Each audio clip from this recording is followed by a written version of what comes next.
She was a billionaire CEO with everything money could buy. He was a single father working as a massage therapist. When she offered him $1 million for just one night, his answer shook her world and changed both of their lives forever. Victoria Hale had always believed there was no such thing as a limit. At 35, she stood at the head of a multinational corporation, the youngest female CEO in its history, and a billionaire whose name appeared in glossy magazines as often as on financial reports. Her brown eyes were sharp and calculating. Her dark hair fell in perfect waves against the sleek black dress she wore. And everywhere she walked, people stepped aside. They whispered about her brilliance, her ruthlessness, her ability to make or break careers with a single word. And yet, when the glass doors of her penthouse closed behind her at night, the silence was suffocating. Success had left her surrounded by admirers, but without a single person who truly saw her. That evening had been one of the hardest in recent memory. The board meeting stretched for hours, filled with veiled threats, backhanded compliments, and the constant reminder that in her world, loyalty was as fragile as glass. When it finally ended, she didn't return to her office or her home. Instead, she allowed her driver to take her somewhere quieter, an elite spa known for its discretion and ability to erase tension from even the hardest shoulders.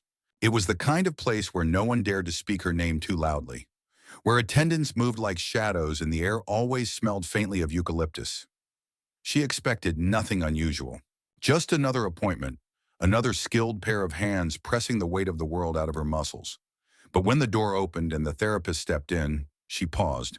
He was not the usual kind of man this place hired for its wealthy clientele.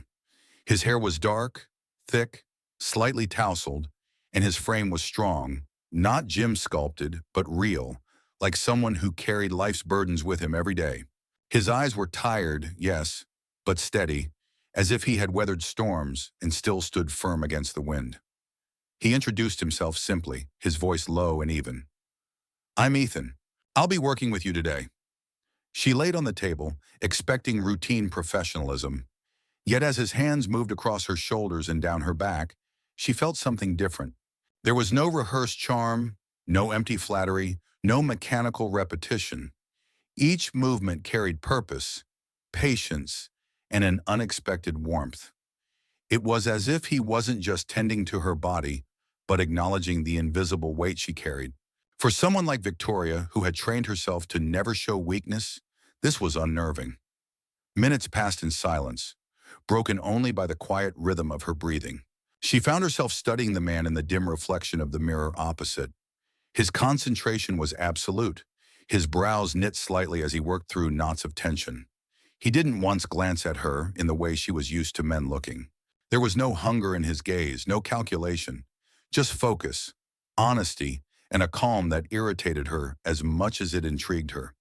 And then something inside her snapped. Perhaps it was the loneliness of the penthouse echoing too loudly in her mind, or the sting of betrayal she had felt earlier in the boardroom. Or maybe it was the way his touch felt less like a service and more like a quiet truth. She turned her head slightly and spoke in a voice colder than she intended. $1 million for one night with me?" The room seemed to hold its breath. It was a sentence that had silenced billionaires, disarmed rivals, and toppled men who thought themselves untouchable. To Victoria, it was both a dare and a shield. She wanted to see what he would do, how quickly he would fall at her feet like so many others had. Ethan's hands stilled. For a long moment he didn't move, and the silence stretched so thin she could almost hear her own pulse. Then with deliberate calm, he stepped back. He picked up the towel, folded it neatly, and placed it on the counter. When he finally looked at her, there was no awe in his eyes, no hesitation, only quiet steadiness. "Money doesn't fix emptiness," he said. His voice was quiet, but it struck her harder than any boardroom insult. "Not yours, not mine." Victoria froze. No one in all her years of power had ever dared to refuse her. No one had ever looked her in the eyes and said something so piercingly simple. She opened her mouth, but no words came. For the first time in years, she wasn't the one in control. And as she stared at this man, just a massage therapist, a stranger, she felt something shift inside her, something she couldn't name yet, but that left her shaken to the core. When she left the spa that night, the city lights seemed different. Brighter, harsher, alive with questions she had spent her whole life avoiding. She had thought herself invincible, untouchable. But now, with a single sentence, a man with nothing had managed to shake the very foundations of her world. The night after their first encounter, Victoria Hale couldn't sleep. She lay awake in her penthouse, city lights glittering beyond the floor-to-ceiling windows, her mind looping the same moment again and again. The way Ethan had folded the towel, the steady weight of his gaze, and his words, so simple yet merciless, "Money doesn't fix emptiness. Not yours, not mine." She was used to silences filled with fear or awe, pauses that signaled her power, but this silence had been different. It hadn't been about her at all. It had been about him, his boundaries, his truth, and that truth had left her trembling long after she walked out of the spa. The next day, she sat through meetings she barely remembered, her assistants rattling off figures and projections while her mind drifted. She told herself it was absurd. Why should one sentence from a massage therapist, someone who worked with his hands instead of contracts and numbers, linger so deeply? She had been rejected before, though rarely. She had faced betrayal, public attacks, attempts to humiliate her, but this had cut differently because it hadn't come from malice or envy. It had come from honesty, and honesty was something she hadn't seen in years. By evening, she found herself back at the spa. It was unplanned. She told her driver to take her there without even realizing the words had left her lips. She entered, heels striking the polished marble floor, the staff bowing their heads quickly, trying not to stare. They escorted her to the same room, and when the door opened, it was him again. Ethan. He looked surprised, but only for an instant. Then his expression settled into that calm steadiness she had come to both resent and crave. "You came back," he said simply. She lay down without answering, not trusting her voice. The session began, his hands working across her back, and for a while the silence stretched. But this time it wasn't heavy. It was almost safe. She felt her body unclench in ways it hadn't in years, her mind straining to find something sharp to say, but failing. Finally, she couldn't resist. "You're a fool," she murmured, her voice muffled by the table. "Do you know how many men would kill for the chance I gave you?" He didn't stop, didn't falter. His voice came quiet even. "I'm not other men." She turned her head, trying to catch his expression. "Do you even realize who I am? What I could do for you?" He met her eyes for just a moment before looking back to his work. "I realize enough, and I don't want your money. I want my son to grow up seeing his father as more than someone bought and sold." His words landed heavier than his touch, and Victoria felt something twist inside her chest. She hadn't expected him to have a son. She hadn't expected him to speak of integrity with such certainty. She hadn't expected anything at all, really, except compliance. Her instinct was to push back, to regain control. "I could change everything for you," she whispered, the edge in her tone returning. "You don't even know what you're turning down." Ethan paused, his hands resting lightly against her shoulders, then withdrew. He walked to the counter, washing his hands slowly, methodically. "What you're offering isn't life-changing, Victoria. It's just another transaction. And my son doesn't need a father who trades dignity for a paycheck. He needs someone who shows him how to stand on his own 2 feet. The finality in his voice stung her more than rejection. It wasn't cruel. It wasn't loud. It was firm, immovable, as though he had built a wall around himself that even her wealth couldn't breach. She lay there in silence, her throat tight, her mind racing. No one had ever dared to speak to her like this, and yet for reasons she couldn't name, she didn't walk out. When the session ended, she dressed slowly, expecting him to look at her, to break the moment, to offer even a trace of apology. He didn't. He simply said, "Good night, Victoria," his tone respectful but distant, as though she were no different from any other client. She left the spa with her heart pounding.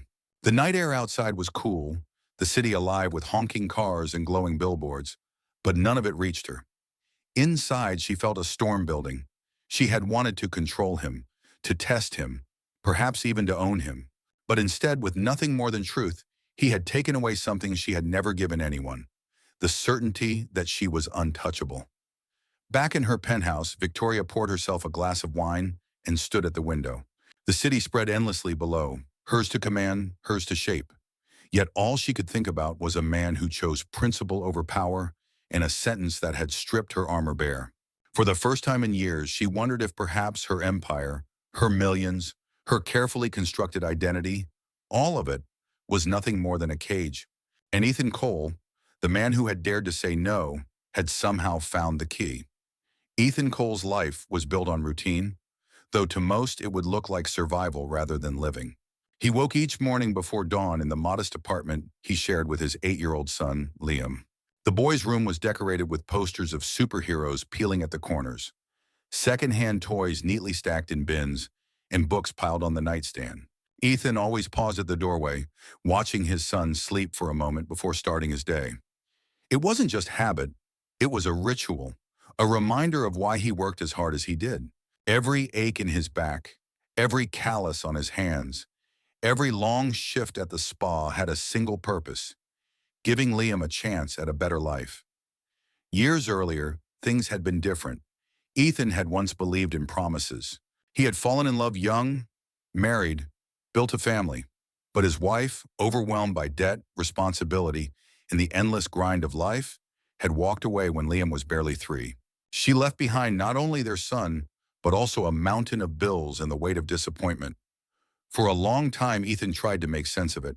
He had replayed every argument, every sleepless night, every hollow apology until the tape finally wore out. Then he realized he had no choice but to stop asking why and start asking how. How would he keep Liam fed? How would he keep him clothed? How would he become 2 parents in one body? He picked up any job that would pay: construction sites, night shifts in warehouses, moving furniture for strangers who barely looked at him. Eventually, he found steadier work at the spa. It wasn't glamorous and it wasn't easy, but he was good with his hands and even better at listening. Clients came for stress relief, but often left their secrets on his table. He didn't judge, he simply let them speak. Pain, after all, came in more than one form. And though most people saw him as just a service worker, those who truly paid attention noticed that Ethan carried a kind of gravity. He gave everything to his clients, but he gave more to his son. Liam was a lively boy with dark hair like his father's, and an imagination too big for their small apartment. He dreamed of becoming a pilot, a knight, sometimes both at once. When Ethan came home late, exhausted and drained, Liam would jump into his arms and chatter about the smallest victories: spelling a difficult word, riding his bike without help, scoring a goal at recess. Those moments were Ethan's salvation. They were what kept him from collapsing under the weight of his own exhaustion. What most people didn't know, what Ethan never admitted, was that his life often teetered on the edge. Bills arrived faster than he could pay them, and the spa salary barely covered the essentials. Some nights after Liam had fallen asleep, Ethan would sit at the kitchen table staring at overdue notices, his head in his hands. There were moments when the temptation of shortcuts whispered to him, taking easy money, compromising his principles. But then he'd look at the cracked photo frame on the shelf, holding a picture of himself with a much younger Liam on his shoulders, both of them laughing under a summer sky. That photo reminded him who he was fighting for and what kind of man he refused to stop being. Victoria Hale's proposition had been the kind of shortcut that might have solved everything in a single night. $1 million, more money than he could dream of making in a lifetime.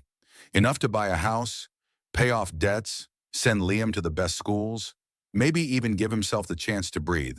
Yet Ethan had felt a heaviness in his chest the moment she said it. To accept would mean teaching his son that integrity had a price. To refuse meant continuing the struggle, clawing each day out of the dirt with bare hands.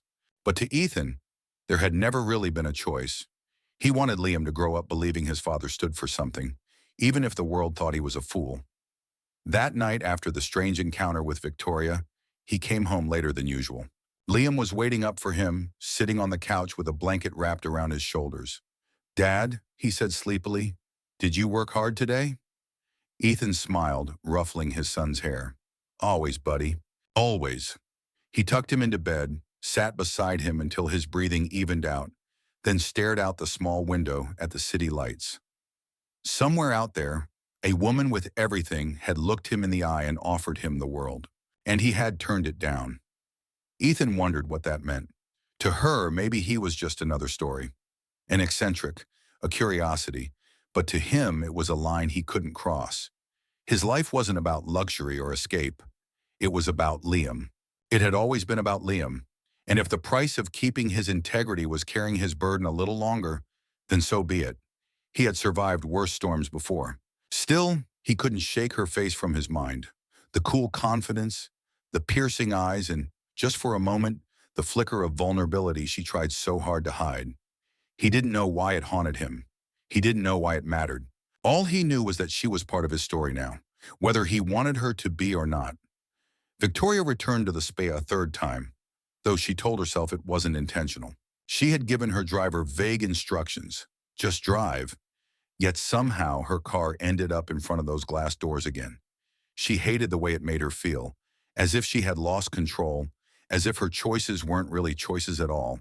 Victoria Hale didn't follow impulses. She dictated outcomes. Yet something about Ethan Cole had unsettled her enough to break her own rules. She walked in briskly, her heels echoing on marble floors, her dark dress cutting a sharp silhouette against the soft lighting. To anyone watching, she was still the untouchable billionaire CEO. But inside she was carrying a storm she didn't know how to quiet. The receptionist led her into the familiar room, and there he was again. Ethan looked up from arranging towels, his eyes calm as always, though she caught the faintest flicker of surprise. He didn't bow or stammer like so many others did in her presence. He simply nodded once and said, "Good evening, Victoria." That steadiness, the refusal to treat her like some deity or devil, was infuriating and irresistible. She lay on the table, feeling the warmth of his hands begin their slow, deliberate work across her shoulders. Silence stretched between them again, a silence filled not with absence, but with weight. It was as if every second gave her space to think too much, to feel too much. And she hated that. She needed control, dominance, certainty. She couldn't stand being the one unsettled. "Do you know what most men would give to be in your place right now?" she said suddenly, her voice dripping with disdain. Ethan didn't answer immediately. His hands continued their steady rhythm, easing knots of tension from her muscles. Finally he spoke, his tone low and even. "I'm not most men." His words stung more than they should have. She twisted slightly to glance at him. "Do you even realize what you've turned down? You could have had everything. A house, security for your son, freedom from every burden. One word from me, and your life would change forever." He stepped back, pulling his hands away, as though the air between them had grown toxic. He folded his arms, his eyes steady but firm. "What you're offering isn't freedom. It's chains dressed up in gold. My son doesn't need me rich. He needs me real. And I won't trade that for any amount of money, not even yours." The finality in his tone hit her like a slap. She sat up, her eyes flashing, her carefully styled hair spilling over her shoulders. "You think you know me? You think you can sit there, a man with nothing, and lecture me about what money is worth?" Her voice was sharper than she intended, filled with something rawer than anger. "I built myself from ashes. I clawed my way to the top. Everything I have I earned with blood. And you," she pointed at him, her finger trembling with emotion she couldn't name. "You don't get to tell me what it costs." Ethan didn't flinch. His calm was maddening, his silence even more so. At last he said quietly, "Then why are you here, Victoria? If money can fix everything, why come back to me at all?" The question struck deeper than any insult. She opened her mouth, but no answer came. For the first time in years, she felt cornered, not by rivals or competitors, but by truth. She hated him for it. She hated herself more for craving it. Her chest tightened as memories surfaced. Nights spent alone in her penthouse, staring out at a city she owned but never belonged to. Boardrooms filled with men who smiled while sharpening knives behind their backs. A childhood marked by absence and hunger. She had thought she'd buried those feelings forever, but Ethan's question had ripped them wide open. Victoria turned away sharply, her voice suddenly quieter. "Because you don't look at me like the rest of them. You don't see a brand or a bank account. You don't even see a woman to desire. And I don't know if I hate you for that, or if I need it more than I can admit." Ethan stepped closer, though his voice remained steady. "I see someone who's tired, someone who doesn't trust anyone because no one ever earned it. But I'm not for sale, Victoria. Not for $1 million, not for $10 million. That's not the kind of man my son needs me to be. Her throat tightened. She wanted to lash out, to wound him the way he had wounded her with his truth. But all she could do was sit there, her hands trembling in her lap. For the first time in her adult life, Victoria Hale, billionaire, CEO, untouchable power, felt small.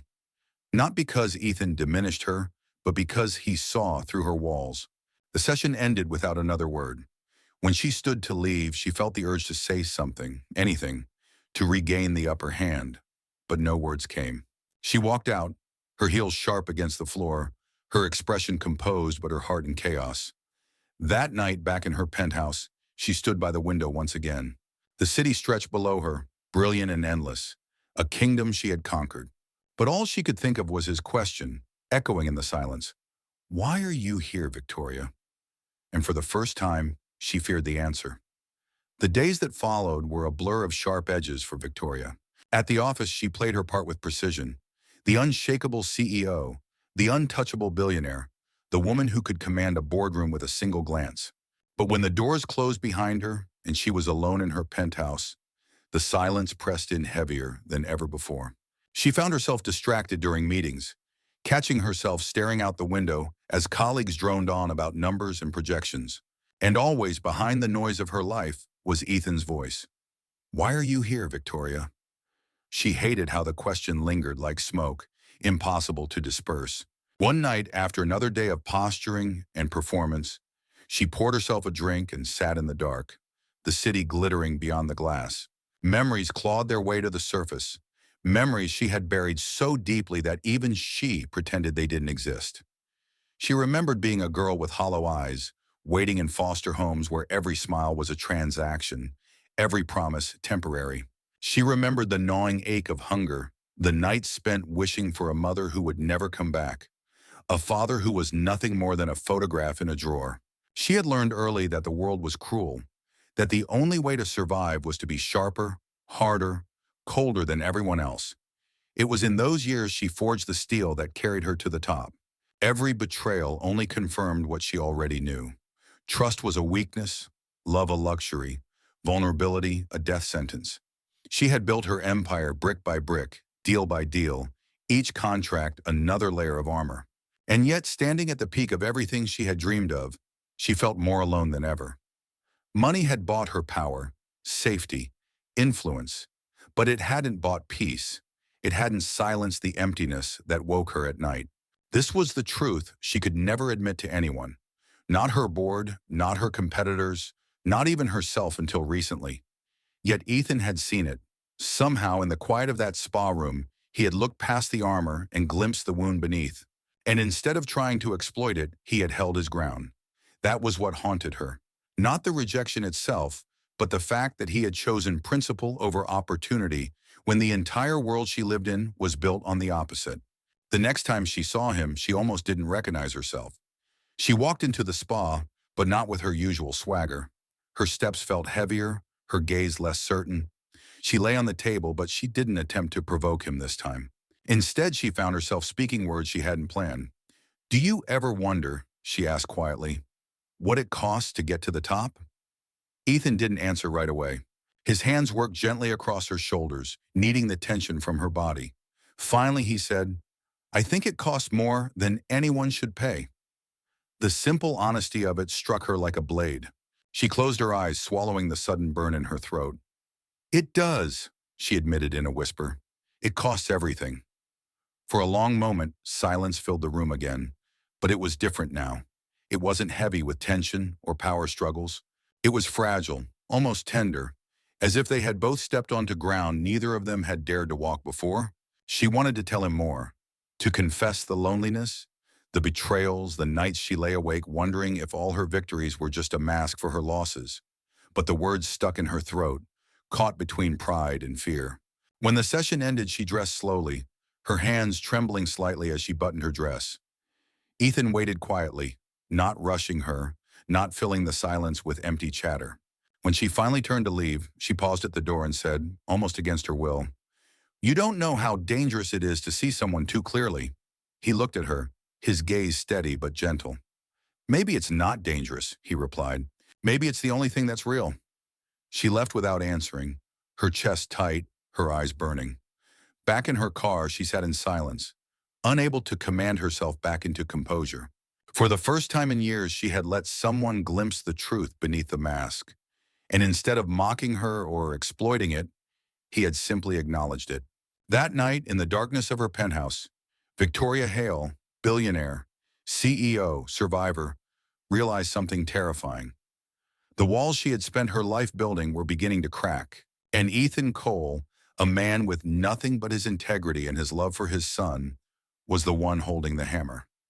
The collapse began quietly, like a small crack in a dam that no one notices until the water rushes through. For weeks, Victoria had sensed something was wrong inside her company. There were whispers in corridors that stopped when she walked by, reports that didn't quite add up, board members who avoided her gaze during meetings. She had built her empire on vigilance, on anticipating betrayal before it struck. But even she hadn't expected it to come from so close. The truth broke during what was supposed to be a routine strategy session. One of her vice presidents, pale and hesitant, finally confessed that her most trusted partner, a man who had sat at her right hand for years, had been secretly working with competitors. He had siphoned information, sabotaged deals, and maneuvered the board against her. His goal was clear: take her throne, piece by piece, until she was forced out of her own company. Victoria listened without blinking, her hands clasped tightly in her lap, though inside her stomach knotted with fury. Betrayal again. It seemed inevitable in her world, and yet it always managed to sting deeper than the last time. But it wasn't just her empire under attack. That very same week, Ethan lost his job. The spa where he worked, a small chain bought out by a larger conglomerate, had abruptly closed his branch. On paper, it was nothing personal, just business. But Victoria knew better. She had already traced the deal and realized it was tied back to the same competitors who wanted her gone. They hadn't just come for her company, they had come for the man she had begun to lean on. The man who had already risked more than he should just by being near her. When she found Ethan that evening, he was sitting on a weathered park bench, his son Liam curled against his side, fast asleep under his jacket. The spring air was still cool, and Ethan's face carried the weariness of someone who had run out of answers. He looked up when she approached, surprise flashing across his tired eyes. For a moment she saw the pride in him, the instinct to stand tall, to refuse pity, but she also saw the crack beneath it. "They fired me," he said simply, his voice steady but thin around the edges. "Said they didn't need me anymore. Truth is, they never needed me in the first place. Just my hands." Victoria sat beside him, careful not to wake Liam. She wanted to reach for his hand, but her own trembled with uncertainty. "It wasn't about you," she said. "It was about me. They're trying to cut away everything that keeps me standing. And you're one of those things." He turned to her, his jaw tightening. "Then maybe I shouldn't be. My son doesn't deserve to get caught in someone else's war." The words cut her, but she understood them. For years, she had lived knowing her battles often scorched anyone who stood too close. Allies, friends, even lovers had fallen away because the cost of proximity was too high. Yet this time, the thought of letting him go left her chest hollow. She looked at Liam, his small face peaceful in sleep, and felt something stir inside her that she hadn't allowed herself in years. The instinct to protect, not just for herself, but for them. "Let me help you," she said, her voice quieter than she intended. Ethan's brow furrowed, suspicion flickering in his eyes. "Help me how? Write a check? Buy me another job?" "I don't need your money, Victoria." She shook her head, her dark hair brushing her shoulders. "Not money, a chance. I'm starting something new, outside the board, outside their reach. A project they can't touch. A place for healing, for people who need it, not just people who can pay for it. I want you to run it with me." Ethan stared at her, his expression unreadable. She had expected anger, resistance, maybe even dismissal. But instead what she saw was hesitation. Not because he doubted her sincerity, but because he was weighing the risk of hope. Hope, for a man who had spent years surviving, was the most dangerous gamble of all. "Why me?" he asked finally. "Because you know what it means to mend what's broken," she said. "Not with money, not with power, but with patience, with truth. And I don't know anyone else who can do that." For a long moment, the only sound was the distant hum of the city, and the soft breathing of Liam asleep on his father's chest. Then Ethan exhaled slowly, a sound that carried both exhaustion and the faintest spark of surrender. "If I do this," he said quietly, "it's not for you, and it's not for me. It's for him." He glanced down at his son, brushing a strand of hair from the boy's forehead. Victoria nodded, her throat too tight to speak. She understood. More than that, she respected it. That night, as she drove them back to their small apartment, she caught a glimpse of Ethan in the rearview mirror, his arms still wrapped protectively around his son. And she knew, with a clarity that scared her, that this wasn't just about a project or revenge against those who had tried to destroy her. It was about something much larger, something she had been running from all her life. For the first time, Victoria Hale, the billionaire CEO who had built her empire on steel and solitude, wasn't thinking about victory or survival. She was thinking about building something that might finally heal her. And she knew she couldn't do it alone. The new project began as nothing more than sketches on Victoria's dining table. For weeks, her penthouse became cluttered with blueprints, research papers, sticky notes filled with late-night ideas. It was strange for her to see her home transform from a cold showroom of success into a place of creation. Papers scattered across marble counters and coffee cups abandoned mid-thought. But it wasn't her hands that brought life into those plans. It was Ethan's. He sat across from her, sometimes with Liam perched at his side, and spoke about what real people needed. Not corporate wellness retreats designed for the wealthy, but spaces where single mothers could find relief from exhaustion, where veterans could ease the pain that haunted them, where children like his son could discover safety and calm. Victoria listened. For perhaps the first time in her career, she truly listened without trying to bend every idea into profit margins. She watched Ethan's hands move across the page as he sketched out simple designs for therapy rooms and communal gardens. His handwriting was rough, his lines uneven, but there was a sincerity in them that no architect she had ever hired could match. When he spoke, his words carried weight not because of technical expertise, but because they came from lived struggle. He knew what people needed, not in theory, but in truth. The board, of course, hated it. They saw the project as a distraction, a risk, another reason to question her leadership after the scandals that had already rocked her company. They whispered about instability, about weakness. One afternoon, after yet another tense meeting, Victoria walked out with her head high but her chest tight. She found Ethan waiting for her downstairs, leaning against his old truck. She hadn't told him the meeting's outcome, but he read it on her face instantly. "They don't get it," he said simply. "No," she replied, exhaling hard. "They don't. To them, people are just numbers. If it doesn't show profit in the quarterly report, it doesn't exist." Ethan studied her for a moment, then asked softly, "And to you?" She hesitated. All her life, her answer would have been the same as theirs. Profit, growth, control. But standing there looking at him, thinking of Liam, she realized her truth had shifted. "To me," she said slowly, "it's starting to mean something else. Maybe for the first time." The weeks that followed were harder than anything she'd endured in boardrooms. Contractors pushed back, investors dropped out, her rivals gloated in the press. Yet alongside Ethan, she found a different rhythm of strength. They worked side by side on site, her in boots instead of heels, hair tied back, dirt smudged on her hands. The tabloids caught photos of her once, crouched beside Ethan and Liam as they planted flowers along a half-built garden path. The headlines mocked her, painting her as a billionaire playing at being human. But Victoria didn't care. For the first time in decades, she wasn't performing. She was living. It wasn't easy for Ethan either. He fought the instinct to pull away, to retreat into his pride. Accepting her partnership meant opening himself to scrutiny, to whispers about why a powerful woman would tie herself to a man like him. He heard it at the grocery store, at the school gates, even from neighbors who had once admired his quiet resilience. But every time doubt gnawed at him, he looked at Liam. His son was thriving, happier, lighter, finally believing that his father's hard work wasn't for nothing. That was what kept him steady. Late one evening, after a long day at the site, Victoria and Ethan found themselves alone in the unfinished greenhouse. The air smelled of fresh soil and sawdust, lanterns casting soft pools of light over steel frames. Liam had fallen asleep in a chair nearby, curled up under a blanket. For a while, neither of them spoke. The silence between them had shifted since that first day. It no longer carried tension or defiance. It carried possibility. You know, Victoria said finally, her voice quiet, I never thought I'd do something like this. Build something that wasn't about control, about winning. Ethan glanced at her, his face lit by the lantern glow. Maybe you were always meant to build this.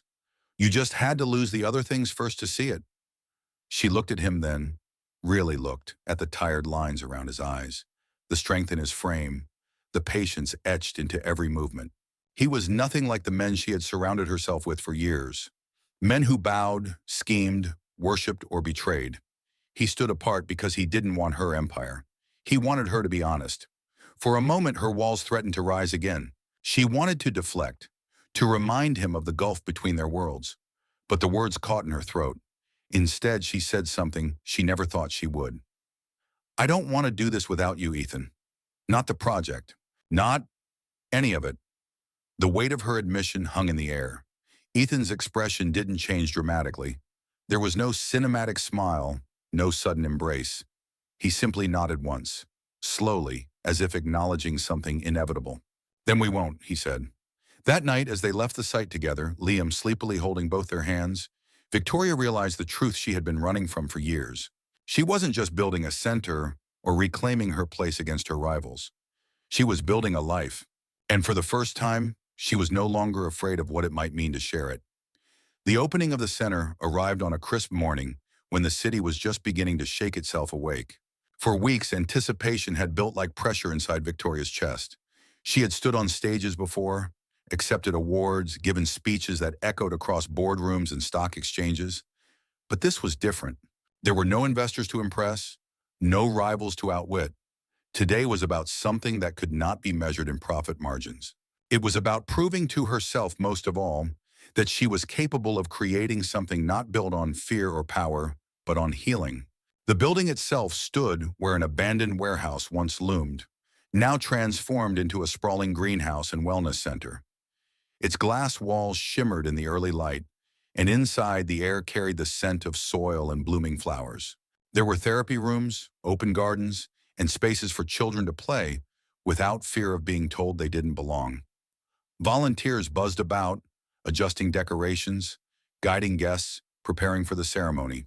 People from every corner of the city arrived, single mothers with children tugging at their skirts, veterans leaning on canes, workers still in uniforms from night shifts. They didn't come dressed in finery. They came because they had heard whispers of a place that welcomed them. Victoria moved among them not as the CEO in her designer suits, but in simple clothes, dark slacks, a blouse, her hair tied back. Some recognized her, their eyes widening in disbelief. They had seen her name in papers, had known her only as a billionaire, untouchable. To see her here, sleeves rolled up, greeting children, planting a tree at the entrance with her own hands, it unsettled them in the best way. For once, she wasn't behind a podium. She was beside them. Ethan stood at her side through it all, Liam clutching his hand tightly. The boy's excitement was boundless. He ran through the rows of flowers, tugged at his father's sleeve to point out every detail, his laughter filling the space like sunlight. For Ethan, watching his son thrive was enough to remind him why he had agreed to all this. It wasn't about pride or recognition or proving something to the world. It was about giving Liam, and others like him, a place where innocence didn't have to carry the weight of survival. When the ceremony began, the crowd gathered near the entrance. A small podium had been set up, but Victoria hesitated before stepping toward it. Public speaking had never rattled her before, yet her throat felt tight now. She glanced at Ethan, who gave her a simple nod, steady and grounding. Drawing a breath, she faced the crowd. I have spent my life believing success was measured in numbers, she began. Her voice carried through the glass walls, calm but edged with emotion. Profit, growth, power. But the truth is, those things are empty without people, without trust, without hope. I stand here not as the head of a company, but as a woman who has lost and learned and finally realized what it means to build something worth keeping. This center belongs to all of you. It isn't mine. It's ours. Applause rippled through the audience, not the polite kind she was used to, but genuine, unpolished, almost raw. Children clapped the loudest, their little hands smacking together with joy. Some of the adults wiped their eyes unashamed, and for the first time in years, Victoria felt her words hadn't just been heard, they had landed where they were meant to. Later, as the sun dipped lower and the crowd began to thin, Victoria found herself standing alone near the newly planted tree. Ethan approached, his sleeves rolled up, dirt still on his hands from helping the children pot flowers. For a long moment, they simply stood side by side, watching Liam chase butterflies between the rows of blossoms. "You did it," Ethan said finally, his voice quiet. Victoria shook her head. "We did it. I couldn't have done this without you." He studied her face, and in his eyes she saw not awe, not intimidation, but something far rarer, respect without conditions. She wanted to speak, to thank him for more than the project, for forcing her to face herself when no one else had dared. Instead, she simply reached for his hand. His skin was rough, calloused, but warm, solid. The kind of warmth she hadn't realized she'd been missing all her life. "Do you remember," she asked softly, "the night I offered you $1 million?" Ethan's mouth curved slightly, though his eyes stayed steady. "I remember. Hard to forget a proposal like that." "And your answer?" He squeezed her hand lightly. "My answer hasn't changed. I don't need $1 million. I need to be the man my son believes I am. And now, maybe the man you believe I can be." The words broke something inside her, not in a way that hurt, but in a way that healed. For years, she had cried only in secret, hidden behind glass walls. Now, tears slipped down her cheeks openly, unashamed. She laughed through them, the sound shaky but real. Ethan pulled her closer, his arm wrapping around her shoulders, grounding her in a way no fortune ever had. As the lanterns flickered to life inside the greenhouse and Liam's laughter carried into the night, Victoria realized she had finally answered Ethan's question. "Why are you here, Victoria?" She was here because, for the first time in her life, she wasn't buying or selling, winning or losing. She was simply living. And as she stood with Ethan's arm around her, and Liam's joy lighting the air, she knew her greatest investment wasn't in companies or empires. It was in this: love, family, and the shocking, beautiful truth that some things can never be bought. This tale is not really about money or power, even though those things dominate the surface. It's about choice, the choice between living by transactions or by truth. Victoria, the billionaire CEO, begins as someone who has everything except what matters most: trust, connection, love. Ethan, the single father and massage therapist, seems to have so little, but in reality, he carries the one thing she's never been able to buy: integrity. For me, the most powerful moment comes when Victoria finally understands why Ethan refused her. His no wasn't just about rejecting her offer. It was about protecting his son's belief that a man's worth can't be bought. And in the end, that truth frees Victoria as much as it protects Ethan. She discovers that real wealth is not in her empire, but in the roots she plants with people who see her for who she really is. The happy ending feels shocking precisely because it doesn't come from a deal, a victory, or even a grand sacrifice. It comes from vulnerability, from two broken people daring to build something whole together. That's what makes this story beautiful. It's a reminder that money may buy silence, fear, or loyalty, but it can never buy love.